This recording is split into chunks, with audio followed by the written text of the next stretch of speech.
வணக்க மக்களே, நாம இந்த ஆரோக்கியமான பதிவில் ஆப்பிள் பழத்தில் நிறைந்துள்ள மருத்துவ நன்மைகளை பற்றி நம்ம விளக்கமாக பார்க்க போகிறோங்க. நம்ம தினமும் ஒரு ஆப்பிள் பழம் எடுத்துக்கொண்டோம் அப்படின்னு வச்சுக்கலாங்க, நம்மளுடைய உடலே ஆரோக்கியமாக இருக்கும். நம்ம மருத்துவரை சந்திக்கக்கூடிய நிலைமையே நமக்கு எப்போதுமே ஏற்படாது அப்படின்றத மருத்துவர்களே குறிப்பிட்றாங்க. இப்போ பழங்களில் ஆப்பிள் பழங்கள் வந்து ஊட்டச்சத்துக்கள் இருந்திருக்கக்கூடிய பழமாக இருக்குது. நீர் சத்து, நார் சத்து, குறிப்பாக பார்த்தீங்க அப்படின்னா உங்களுக்கு வேண்டிய ஆன்டி ஆக்சிடென்ட்கள், பைட்டோ கெமிக்கல்ஸ்கள், ஃபேலிஃபினால்கள் அப்படின்னு ஊட்டச்சத்து பட்டாளமே பார்த்தீங்கன்னா நமக்கு இந்த ஆப்பிள் பழங்களில் இருக்குங்க. ஸோ இவை அனைத்தும் ஒன்று சேர்ந்து ஆப்பிள் பழம் நமக்கு அளிக்கக்கூடிய மருத்துவ நன்மைகளை விளக்கமாக பார்ப்போம். அதை பற்றி பார்க்குறதுக்கு முன்னாடி இந்த வீடியோவுக்கு மட்டும் ஒரு லைக் கொடுத்துட்டு இந்த தகவல் உங்களுக்கு தெரிஞ்சவங்களுக்கும் ஷேர் பண்ணிவிடுங்க. ஏன்னா இது அவங்களுக்கும் பயனுள்ளதாக இருக்கக்கூடிய ஒரு ஆரோக்கியமான பதிவு தாங்க. இது போன்ற அப்டேட்ஸ்கள் நீங்கள் தொடர்ந்து பார்க்குறதுக்கு நம்மளுடைய ஹெல்த் நியூஸ் தமிழ் சேனலை மறக்காமல் சப்ஸ்கிரைப் பண்ணி வச்சுக்கோங்க. பக்கத்தில் இருக்கக்கூடிய பெல் பட்டனையும் கிளிக் பண்ணி ஆல் அப்படின்ற ஆப்ஷனையும் செட் பண்ணி வச்சுக்கிட்டீங்க அப்படின்னா நாங்கள் போடக்கூடிய எல்லா அப்டேட்ஸும் உங்களுக்கு நோட்டிஃபிகேஷன் அடிக்கடி வந்து சேரும். சரி வாங்க மக்களே, இப்போ வீடியோக்குள்ளே போயிடலாம். நீங்கள் தினமும் ஒரு ஆப்பிள் பழத்தை எடுத்துக்கொண்டீங்க அப்படின்னா உங்களுடைய இதயத்தை நீங்கள் வந்து பாதுகாத்துக் கொள்ளலாங்க. ஸோ ரிசர்ச் படி பார்த்தீங்க அப்படின்னா அதிக ஃப்ளவனாய்டுகள் இருக்கக்கூடிய ஒரு உணவுப் பொருள் நம்ம எடுத்துக்கொண்டோம் அப்படின்னா இருதய நோய்கள் ஏற்படக்கூடிய அபாயத்தை 35% நம்ம வந்து குறைத்துக் கொள்ளலாம். இப்போ வயதான ஆண்கள் மற்றும் கிட்டத்தட்ட 35,000 பெண்களில் வந்து அவங்கள வச்சு ஆராய்ச்சி பண்ணும்போது ஆப்பிளை கொண்டு நடத்தப்பட்ட அந்த ஆய்வில் இதய நோய், மாரடைப்பு மற்றும் மரணத்தை எல்லாம் இந்த நம்ம எடுத்துக்கொள்ளக்கூடிய ஆப்பிள் பழம் வந்து தடுக்கிறது அப்படின்றத கண்டுபிடிச்சிருக்காங்க. ஸோ விலங்கு ஆய்வுகளினுடைய தோல் இருக்கக்கூடிய கொழுப்புகளை கரைக்கிறதுக்கு ஆப்பிள் பழத்தில் இருக்கக்கூடிய நார் சத்து உதவிகரமாக இருக்கு. இது இதயம் மற்றும் ரத்த நாளங்களை ஆக்சிஜனேற்ற சேதத்திலிருந்து பாதுகாக்குது. இதனால ரத்த நாளங்களில் எந்த விதமான இறுக்கங்களும் இருக்காது, ரத்த நாளங்களில் எந்த விதமான கொழுப்பு படிவுகளும் இருக்காது. ரத்த ஓட்டம் இதயத்துக்கு வந்து சீரான அளவில் கிடைக்கிறதால இதய துடிப்பு, இதயத்தினுடைய செயல்பாடு நமக்கு சீராக இருக்கும். இதயம் தொடர்பான பிரச்சனைகளான மாரடைப்பு, பக்கவாதம் போன்ற எந்த நோய்களுமே நமக்கு ஏற்படாது.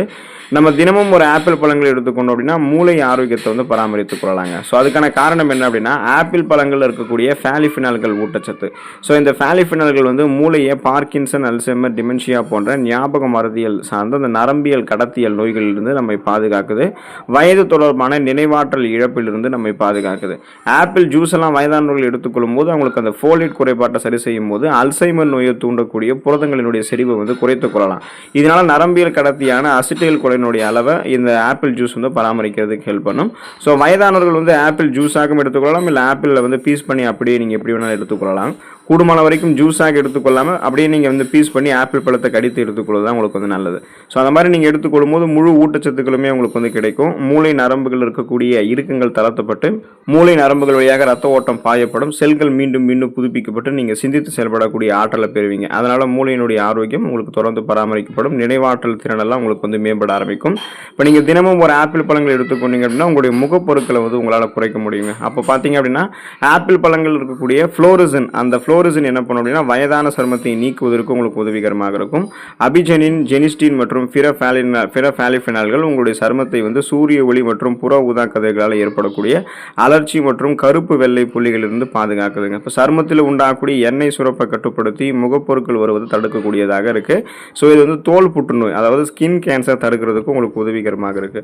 ஸோ இதன் மூலமாக பார்த்தீங்க அப்படின்னா முகப்பொருட்கள், கண் கருவளையங்கள், கரும்புள்ளிகள், வயதான சுருங்கிய தோல் அமைப்பு, கோடுகள், கரைகள் கொண்ட மாசு மறுவடைந்த சருமம், இது மாதிரிலாம் உங்களுக்கு எதுவுமே இல்லாமல் மின்னக்கூடிய பளபளப்பான மிருதுவான சருமம் உங்களுக்கு வந்து கிடைக்கும். அதாவது சாஃப்ட் அண்ட் ஷைனிங் ஃபேஸ் வந்து உங்களுக்கு வந்து கிடைக்க ஆரம்பிக்கும். ஸோ அப்போ சருமம் தொடர்பான எந்த விதமான பிரச்சனைகளுமே உங்களுக்கு வந்து இருக்காதுங்க. இளமையான ஒரு தோட்டத்தை பெறுவீங்க. அதுக்கு தான் நீங்கள் ஆப்பிள் பழங்களை எடுத்துக்கொள்ளணும். நீங்கள் தினமும் ஒரு ஆப்பிள் பழத்தை எடுத்துக்கொண்டீங்க அப்படின்னா உங்களுடைய உடல் எடையை எந்த விதமான பக்கவிளைவுகளும் இல்லாமல் ஆரோக்கியமான முறையில் குறைக்கிறதுக்கு, அந்த எடை இழப்புக்கு ஆப்பிள் பழம் உங்களுக்கு உதவிகரமாக இருக்கும். நாம் எப்போதுமே நம்மளுடைய உடல் எடையை குறைக்கணும் அப்படின்னா அதிக கலோரிகள் நிறைந்திருக்கக்கூடிய உணவுகளை எல்லாம் நாம் எடுத்துக்கொள்ளக்கூடாது. நாம் எடுத்துக்கொள்ளக்கூடிய உணவுகள் வந்து குறைந்த கலோரிகள் இருக்கக்கூடிய உணவுகளாக இருக்கணும். அந்த உணவுகள் நம்மளுடைய பசியை கட்டுப்படுத்தி வெயிட் லாஸ் வந்து நமக்கு பண்ணணும். ஸோ ஒரு கப் நம்ம ஆப்பிள் துண்டுகள் வந்து எடுத்துக்கிறோம் அப்படின்னா 2.6 கிராம் அளவுக்கு ஃபைபர் என்று சொல்லக்கூடிய நார் சத்துக்கள் அதில் காணப்படுது. இது செரிமானத்தை நமக்கு மெதுவாக்குவதோடு நம்ம உணவுகளை சாப்பிட்டு முடிச்ச ஒரு உணர்வை நமக்கு கொடுக்குது. இதனால நமக்கு வந்து ஆப்பிள் பழம் பசியை வந்து குறைக்கிறதுக்கு ஹெல்ப் பண்ணும். ஸோ இதன் மூலமாக அதிகமாக சாப்பிடுவதை நம்மளால் தடுக்க முடியும். எடை குறைப்பையுமே சாத்தியப்படுத்திக்க முடியும். அப்போது ஆப்பிள் பழம் ஏற்கனவே நம்மளுடைய உடலில் தேங்கியிருக்கக்கூடிய அதிகப்படியான கொழுப்புகளை கரைத்து நமக்கு வேண்டிய ஆற்றலாக மாற்றி கொடுத்துரும். கொலஸ்ட்ரால்ஸை எனர்ஜியை கன்வெர்ட் பண்ணி எரிச்சிறதால தொப்பை போன்ற அமைப்பு, தேவையில்லாத கொழுப்பு படிவுகள் இது எதுவுமே நமக்கு இருக்காது. கனக்கச்சிதமான கட்டுடல் மீனி நமக்கு வந்து கிடைக்கும். நம்ம தினமும் ஒரு ஆப்பிள் பழம் எடுத்துக்கொண்டோம்னா அந்த வெயிட் லாஸ் வந்து ப்ராப்பராக நமக்கு இருக்கும். இப்போ தினமும் நம்ம ஒரு ஆப்பிள் பழம் எடுத்துக்கொள்ளும் போது நீரிழிவு நோயை கட்டுப்படுத்துறதுக்கு அந்த ஆப்பிள் பழம் உதவிகரமாக இருக்குங்க.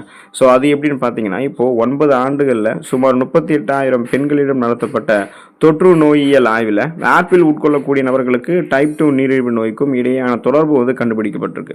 ஒரு நாளைக்கு 1லிருந்து 2 ஆப்பிள்களை சாப்பிடுபவர்களுக்கு டைப் 2 நீரிழிவு நோய் வருவதற்கான ஆபத்து 28% குறைகிறது அப்படின்னு சொல்கிறாங்க. இது எதனால் அப்படின்னா கணையத்தில் இருக்கக்கூடிய பீட்டா செல்களுடைய சேதத்தை இது பாதுகாக்குது. அப்போ போதுமான அளவுக்கு இன்சுலின் வந்து உங்களுடைய ரத்தத்தில் சுரக்கப்படும் பொழுது அப்போ ரத்தத்தில் அதிகரித்திருக்கக்கூடிய சர்க்கரையினோட அளவை கட்டுப்படுத்திக்கலாம். நாளடைவில் அந்த சுகர் ப்ராப்ளத்திலிருந்து நீங்கள் விடுபட்டு விடலாம்.